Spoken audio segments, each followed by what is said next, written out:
शंख दुमदुमी बजा रहा। देवी भागवत कह रही है,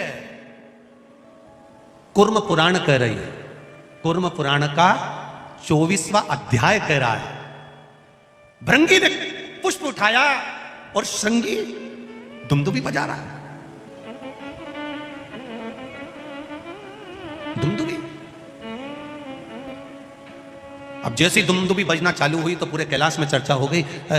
ऐसा लग रहा है कि कुछ जरूर हुआ है, इतनी दुमदुमी बज रही तो जरूर कुछ हुआ है। अब हुआ क्या है पता करो।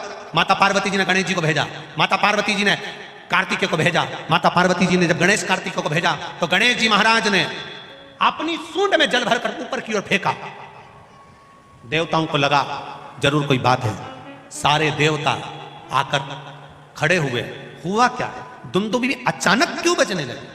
अपने गांव में अचानक ढोल बजने लगे तो पता तो करना पड़ेगा कि हुआ क्या है, किसके घर छोरा हुआ, किसके यहाँ शादी हुई, किसके यहाँ क्या हुआ।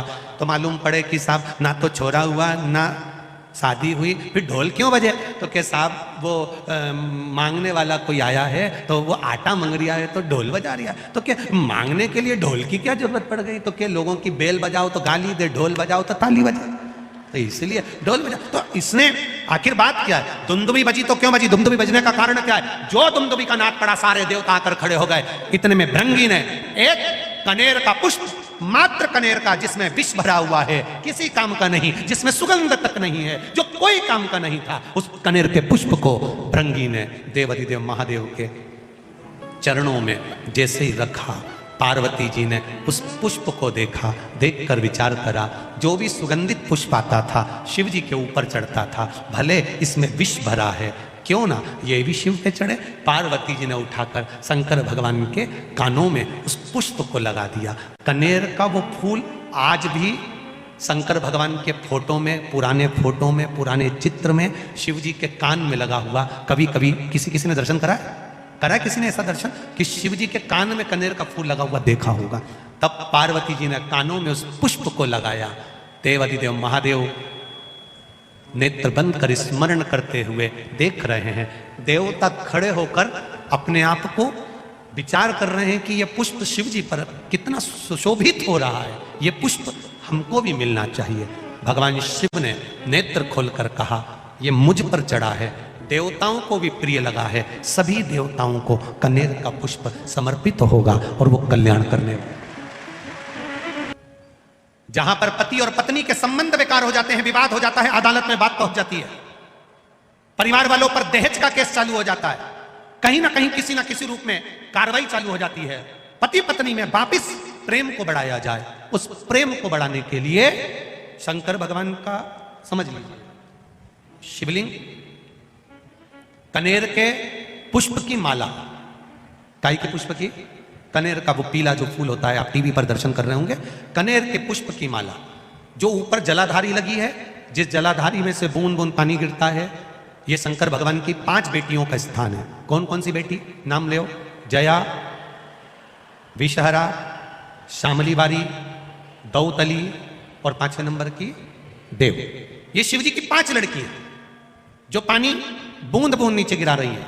शंकर भगवान की बेटियों के स्थान से शंकर भगवान की जो ये जलाधारी है, जलाधारी अशोक सुंदरी वाला स्थान, ये जो जलाधारी है, बेटियों के स्थान से जलाधारी तक जो कनेर के माला बनाकर स्पर्श कर कर लगा देता है, शिवरात्रि के दिन प्रदोष काल के समय पर उस पति पत्नी में कितना भी झगड़ा हो रहा हो, आपस में प्रेम बनना प्रारंभ हो जाता है। अदालत का केस धीरे धीरे समाप्त होने, अदालती कार्रवाई। यहां तक कहा गया कनेर का पुष्प, भाई भाई में विवाद हो रहा हो, जमीन के लिए विवाद हो रहा हो, किसी प्रॉपर्टी के लिए विवाद हो रहा हो, या किसी अन्य विवाद में पड़े हुए हो, या तुम्हारे दुश्मन बढ़ रहे हो, तो भी कनेर का पुष्प शिव को समर्पित किया जाता। कनेर का पुष्प सुख प्रदान करता। 2 पुष्प ऐसे हैं जो भगवान शंकर को नहीं चढ़ाए जाते, एक केतकी, एक केवड़ा। और चंपा भी भगवान शंकर को चढ़ती है, पूरे साल नहीं चढ़ती, केवल भादों के महीने में चढ़ती है, उसके सिवाय नहीं चढ़ती। क्या कारण था? केतकी की कथा तो यहाँ पर शिव महापुराण में आ जाती है कि केतकी ने एक गलती कर दी थी। जब ब्रह्मा जी शंकर भगवान के शिवलिंग का दर्शन करने के लिए ऊपर जाते गए, शिवलिंग का छोर नहीं मिला, शीश नहीं मिला। ब्रह्मा जी गौ माता को लेकर आ गए, गाय चलो पृथ्वी पर चलकर भगवान विष्णु के सामने कह देना कि ब्रह्मा जी को छोर मिल गया। गौ माता ने कहा मैं झूठ क्यों बोलूं? ब्रह्मा जी ने कहा तुझे एक रोटी दिलाऊंगा, प्रत्येक घर से तुझे खाने को रोटी मिलेगी। एक रोटी के चक्कर में गौ माता ने झूठ बोल दिया भगवान विष्णु के सामने। केवल एक रोटी के लिए गाय झूठ नहीं बोल रही, एक रोटी के लिए संसार का मनुष्य भी झूठ बोलता है, दिन भर झूठ बोलता है।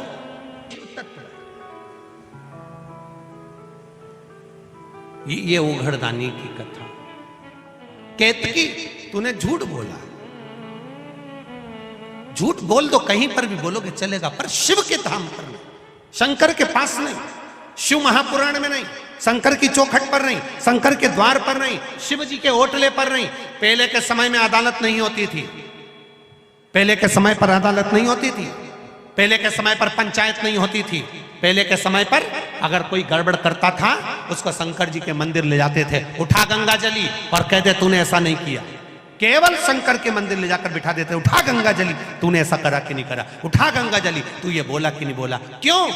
क्योंकि शंकर के मंदिर में अगर झूठ बोला जाता है तो जिंदगी पूरी नरक से बदतर, बुढ़ापा सड़ सड़ के निकलता है। केतकी सारे देवताओं पर चढ़ेगी, शंकर पर कभी नहीं चढ़ेगी।